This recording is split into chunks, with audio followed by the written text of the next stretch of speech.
तारणाऱ्या प्रभू येशू ख्रिस्ताच्या सामर्थ्यवान नावात आपणा सर्वांस प्रेमपूर्वक सलाम.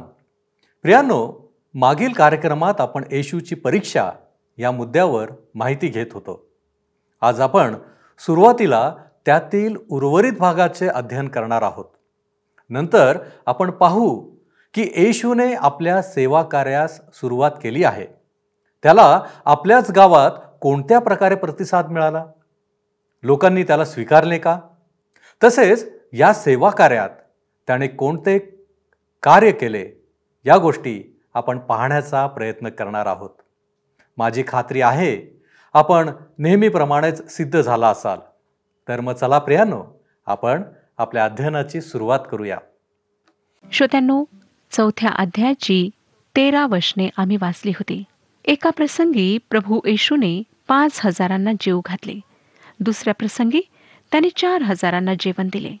हवेने आदेन बागेतील मध्यभागी लावलेल्या झाडावर लागलेल्या फळाला पाहिले व ते खाण्याकरिता चांगले आहे असे समजून तिने ते खाल्ले.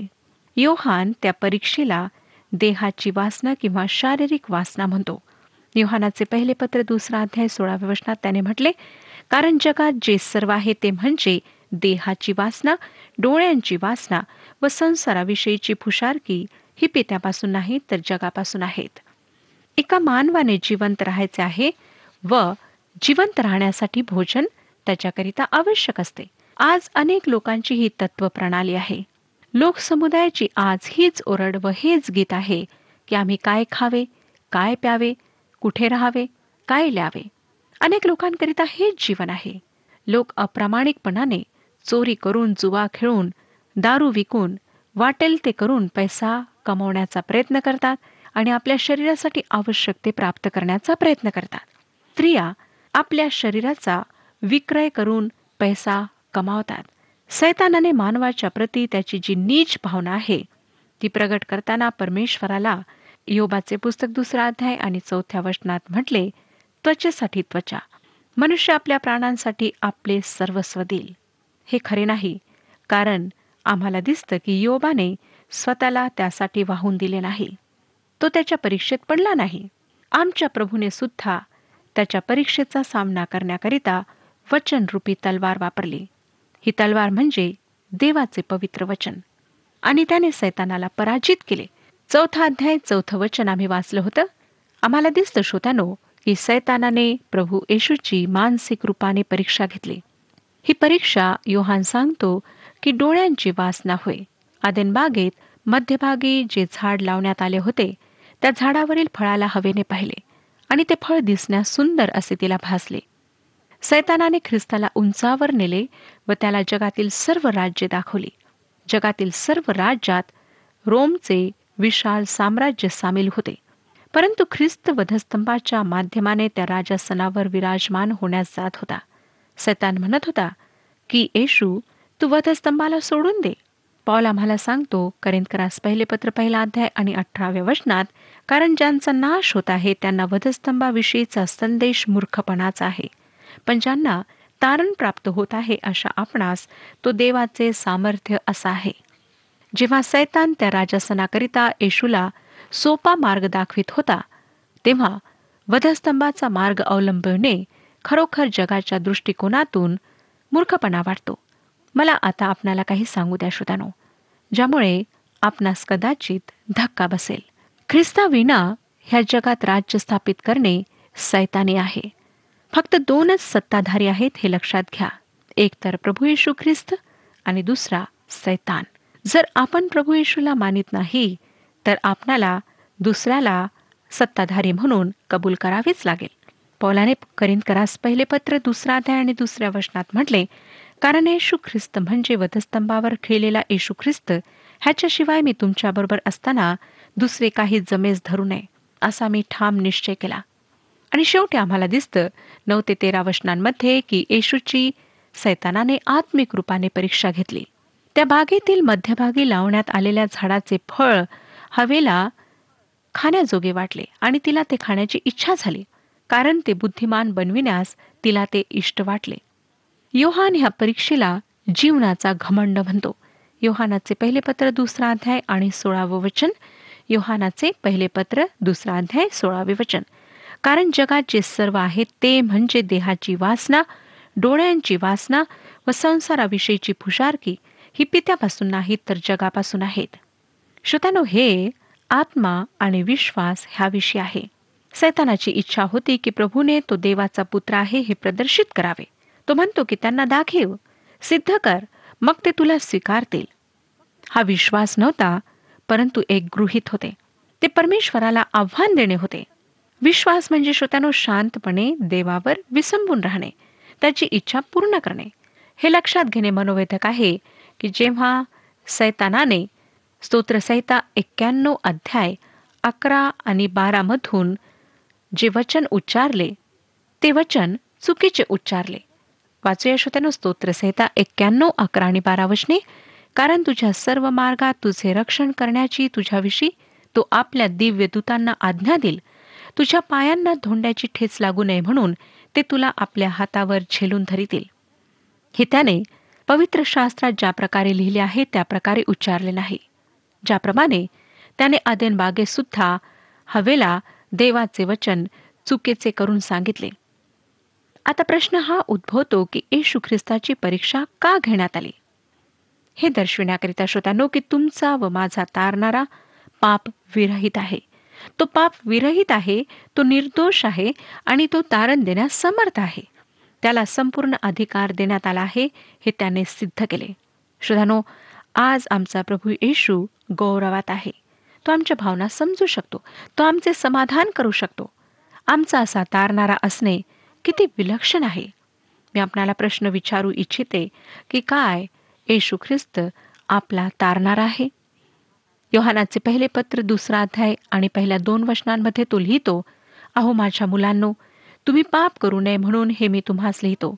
जर कोणी पाप केले तर नीती संपन्न असा जो येशू ख्रिस्त तो पित्याजवळ आपला कैवारी आहे आणि तोच आपल्या पापांबद्दल प्रायश्चित आहे.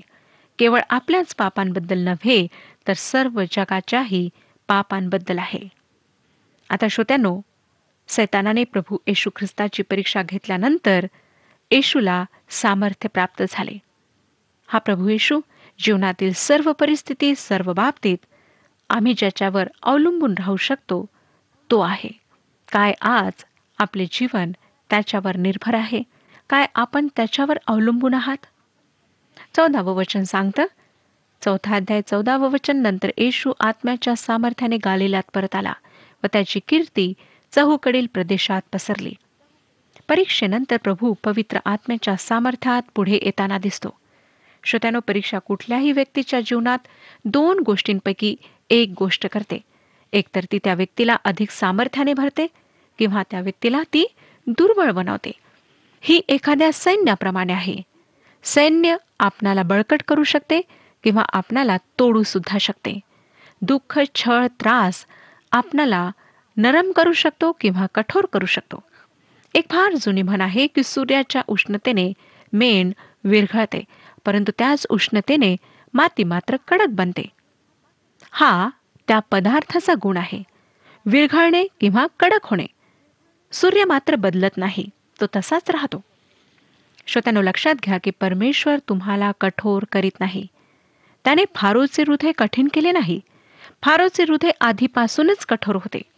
देवाने फक्त ते सत्य मात्र उघडकीस आणले. आमच्या प्रभूने स्वतःला मानवाशी जोडले. पवित्र शास्त्र ही वास्तविकता निश्चित करते. इब्रिलोकास पत्र 2 अध्याय आणि 17वे वचन सांगतं, म्हणून त्याला सर्व प्रकारे आपल्या बंधूसारखे होणे अगत्याचे होते, ह्यासाठी की लोकांच्या पापांबद्दल प्रायश्चित करण्याकरिता त्याने स्वतः देवासंबंधीच्या गोष्टींविषयी दयाळू व विश्वसनीय प्रमुख याजक व्हावे. प्रभू येशू मानव बनला व त्याला त्या कठीण परीक्षेतून गेल्यानंतर पवित्र आत्म्याचे सामर्थ्य हवे होते. आणि जर आमच्या प्रभूला परीक्षेतून गेल्यानंतर पवित्र आत्म्याच्या सामर्थ्याची आवश्यकता पडली तर श्रोत्यानो, आज आम्हातील प्रत्येकाला ती किती अधिक आहे? काय आपण हे जाणले आहे? 15वे वचन सांगतं, तो त्यांच्या सभास्थानामध्ये शिक्षण देई आणि सर्वजण त्याचा महिमा वर्णित. परीक्षेनंतर प्रभू गालिल येथे आला व सभास्थानात शिकवू लागला. लोकांनी त्याचे गौरव केले, त्याची स्तुती केली, त्याची प्रशंसा केली, त्याची वाहवा केली. हे वचन परमेश्वराच्या स्तुतीमध्ये गायल्या गेलेले प्रशंसा स्तोत्र वाटते.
आपणाला माहीत का श्रोत्यानो, की परमेश्वराची स्तुती करून त्याला नाकारणे हे सुद्धा संभव असते. त्याच्या स्तुतीचे गीत गाऊन त्याच्या दाव्यांना झुगारणे सुद्धा शक्य असते. ज्या समुदायाने त्याच्यासाठी होसान्नाचे नारे लावले, जे त्याला राजमुकुट घालू इच्छित होते, तेच लोक दुसऱ्या दिवशी आम्हाला त्याला वधस्तंभावर खिळा हे नारे लावणाऱ्या लोकांमध्ये सामील झालेले दिसतात. मी येशूचे वधस्तंभावर खिळल्या जाण्याचे दृश्य डोळ्यासमोर आणते, तेव्हा मला रिकामा वधस्तंभ समोर दिसतो आणि त्याच्या मागे ज्या गाढवावर बसून ख्रिस्ताने यरुशलेमेत प्रवेश केला होता, ते गाढव ज्या डहाळ्या लोकांनी तोडून वाटेवर पसरवल्या होत्या, त्या डहाळ्या खात असताना दिसते. एक दिवस त्याची स्तुती करण्यात आली आणि दुसऱ्या दिवशी त्याला वधस्तंभावर टांगण्यात आले. आता देवाच्या वचनात जो फार सुंदर प्रसंग नोंदण्यात आला आहे, त्याकडे आम्ही येत आहोत. ही जणू काही एक चमचमणारी गोष्ट आम्हाला दिसते, जी आपल्या प्रकाशाचे झोत ह्या ठिकाणी टाकते. हे अर्थाच्या सुवासाने भरलेले आहे, ज्याकडे पाहणे मला फार चांगले वाटते. आणि हाच प्रकारे लूक आम्हाला सांगतो 16 ते 21 वचनांमध्ये, मग ज्या नासरेतात तो लहानाचा मोठा झाला होता, तेथे तो आला आणि आपल्या परिपाठाप्रमाणे शब्बात दिवशी सभास्थानात जाऊन वाचावयास उभा राहिला. तेव्हा यशाया संदेष्टाचा ग्रंथपट त्याला देण्यात आला. त्याने तो उलगडून जे स्थळ काढिले, त्यात असे लिहिलेले आहे, परमेश्वराचा आत्मा माझ्यावर आला आहे, कारण दीना सुवार्ता सांगण्यास त्याने मला अभिषेक केला. त्याने मला पाठविले आहे, ते अशासाठी की धरून नेलेल्यांची सुटका व आंधळ्यास पुन्हा दृष्टीचा लाभ ह्यांची घोषणा करावी. ठेचले जात आहेत त्यास सोडून पाठवावे. परमेश्वराच्या प्रसादाच्या वर्षाची घोषणा करावी. मग ग्रंथपट गुंडाळून व तो सेवकास परत देऊन तो खाली बसला आणि सभास्थानातील सर्व लोकांची दृष्टी त्याच्यावर खेळली. मग तो त्यास म्हणू लागला की हा शास्त्रलेख आज तुम्ही ऐकत असताना पूर्ण झाला आहे. श्रोत्यानो, ही घटना फक्त लुकानेच नोंदली आहे आणि आम्ही तिला दुर्लक्षू शकत नाही. आम्हाला सांगण्यात आले आहे की परीक्षेनंतर येशू त्याच्या निवासस्थळी आला. सर्वसाधारणपणे जे लोक प्रसिद्ध होतात त्यांच्यासाठी गावी परतणे, घरी जाणे एक अभिमानाची गोष्ट असते. येशू त्याच्या सवयीप्रमाणे नासरेतमधील सभास्थानात गेला. लक्षात घ्या श्रोत्यानो, की त्याने तुम्ही परमेश्वराची उपासना कुठेही राहून करू शकता ह्या गोष्टीला उत्तेजना दिली नाही.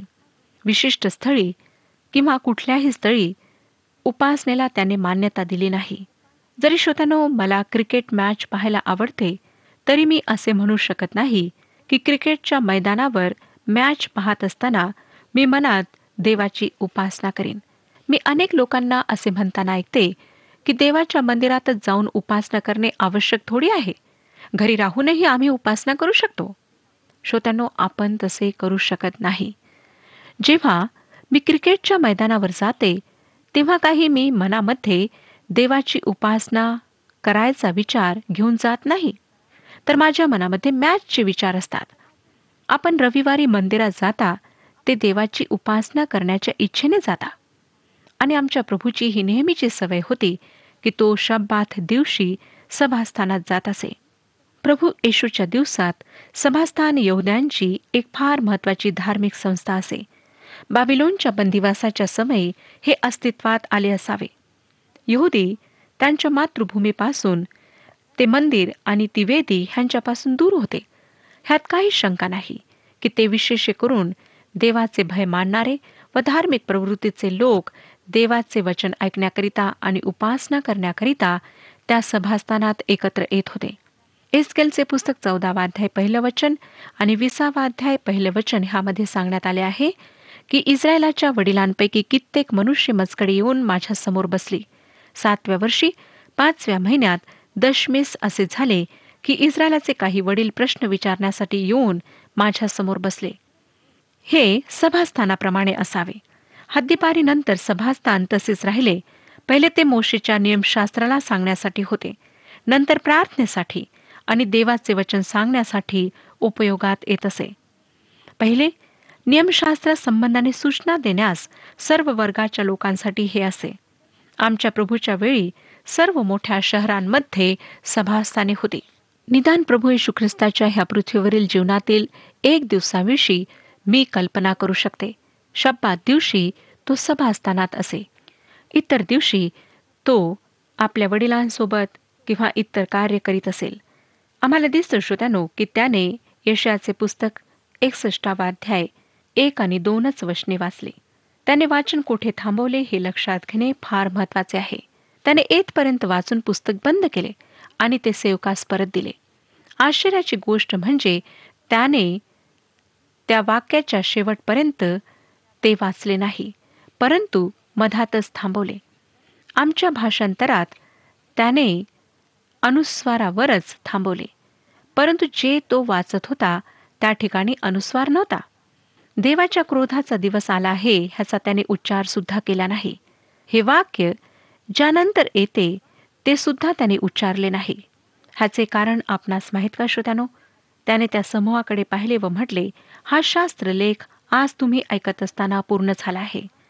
त्या अनुस्वारापर्यंतचा शास्त्रलेख त्यावेळी पूर्ण होणार होता आणि नंतरचा भाग त्याच्या दुसऱ्या आगमन समयापर्यंत पूर्ण होणार नाही, हेच तो म्हणत होता. क्रोधाचा दिवस अजून आलेला नाही. क्रोधाचा दिवस काय आहे?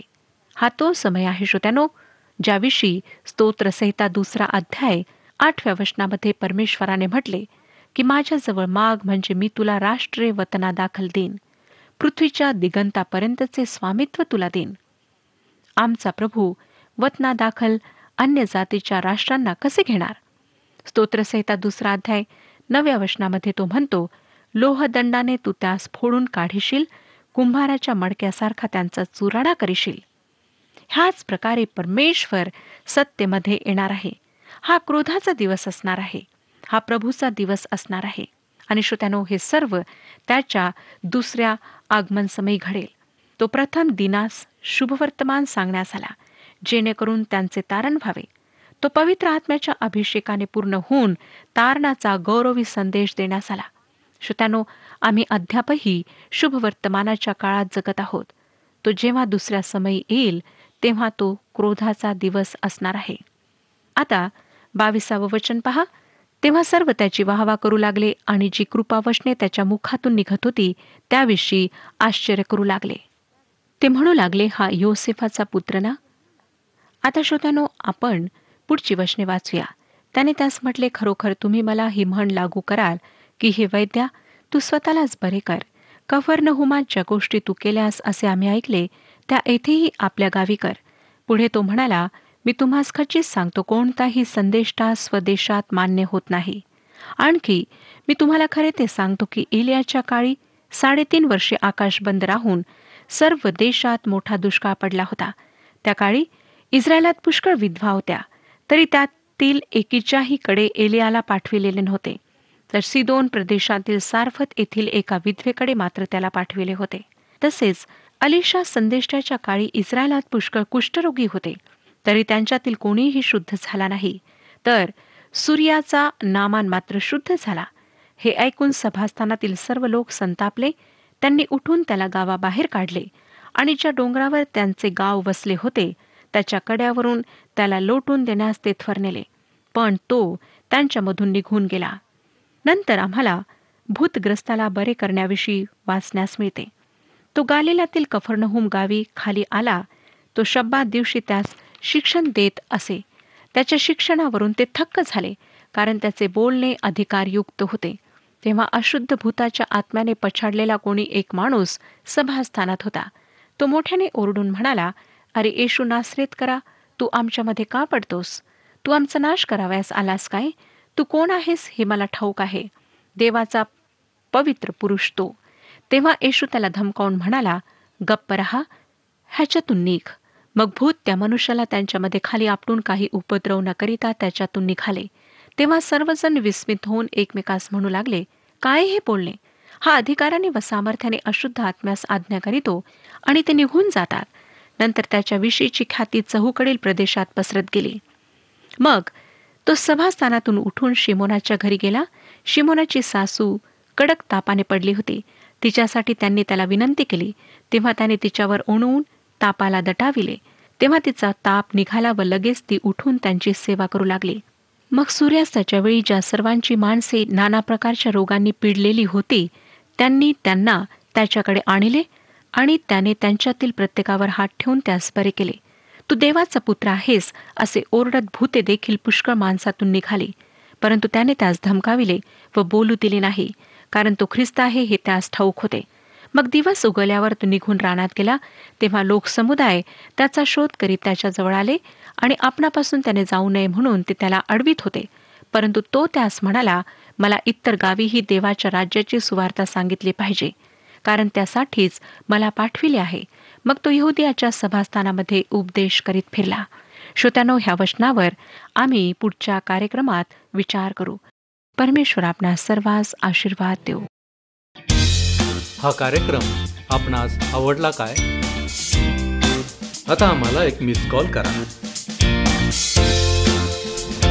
आणि आपण पुढील विजेता होऊ शकता.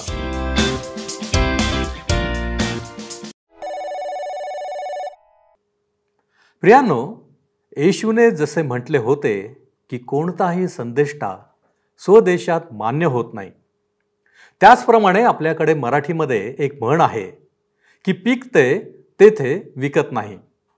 येशूच्या बाबतीत हे खरे झाले. स्वतःच्या गावात त्याला मान्यता मिळाली नाही. आजही येशूची शिकवण खऱ्या अर्थाने पाळण्यासाठी पुढे येणारे फार कमी आहेत. आज आम्ही येशूबाबत काय शिकलो? पहिली गोष्ट, त्याचे बोलणे अधिकारयुक्त होते. दुसरे, त्याने अधिकाराने आणि सामर्थ्याने अशुद्ध आत्म्यांना धमकावले. आणि तिसरी गोष्ट म्हणजे त्याने रोग्यांना बरे केले. आज आम्ही येशूकडे कोणत्या अपेक्षेने पाहत आहोत? आमचा प्रतिसाद काय आहे? आपण प्रार्थना करू.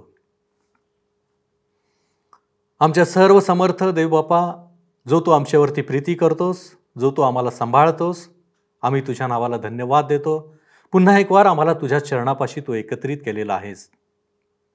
प्रभूजी, आमचं जीवन पापामध्ये अडकू नये, पापामध्ये राहू नये, यासाठीच तुझा एकुलता एक पुत्र प्रभू येशू ख्रिस्त तू आम्हाला दिलास.